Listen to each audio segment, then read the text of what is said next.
Alors, les submergeurs, je les fais en taille d'hameçon 18, 20 et 22, ce qui correspond à 11 mm, 9 mm et 7 mm de longueur, mesurés depuis le devant de l'œillet jusqu'à la courbe de l'hameçon. Donc, on peut dire que malgré les numéros très petits, en fait, ils sont pas si petits que ça. Je pense qu'ils sont vraiment représentatifs des naturels. Donc, il y a un bulle d'air faite en plastique. Oui, malheureusement, il n'y a pas moyen de faire autrement.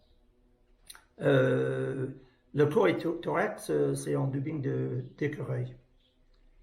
J'écrase les ardillons pour faciliter le dégagement de la gueule des truites. Alors, comment pêcher avec ces bêtes-là? Alors, la première chose à faire, c'est de bien tremper votre mouche avant de commencer. Le but, c'est qu'elle coule. Alors, il ne faut pas qu'elle soit sèche. Évitez de pincer la bulle. Ça, c'est quand même, ces mouches sont assez fragiles quand même, il faut l'admettre.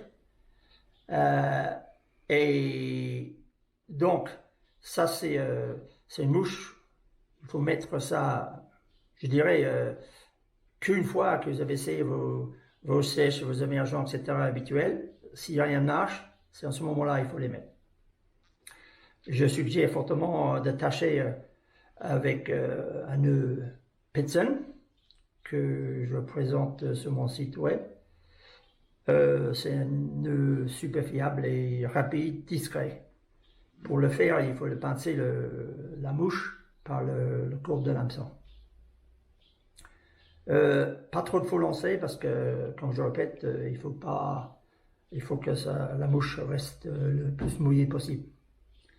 Par contre, il faut vérifier de temps en temps qu'il n'a pas chopé d'algues ni rien au passage, parce que s'il y a l'algue qui ajoute sur le poids de la mouche, ça peut le faire couler. Vraiment couler. Alors, pas de dragage, évidemment, présentation neutre, donc dérive absolument sans dragage. Si ça drague, ça ne marchera pas. En cas de plusieurs passages sur un taille un peu plus important, il ne faut pas hésiter, comme n'importe quelle mouche, de descendre en taille. Moi récemment, là, j'en ai pris avec les tout petits 22, qui sont quand même 7 mm de longueur, sans problème, ça tient bien, et les truites, elles adorent.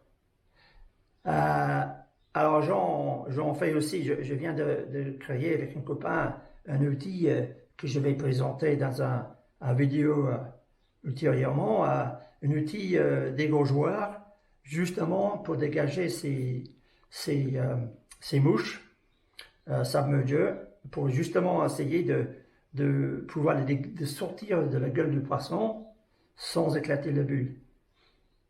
Alors là, comme je dis, je vais montrer ça d'ici peu. Je suggère de garder vos submergers dans une boîte comme celle-ci. Donc, pas accrocher ça sur la mouche ni rien, parce qu'évidemment, pour la même raison, c'est plus facile à prendre. On peut prendre ça légèrement sans abîmer la mouche.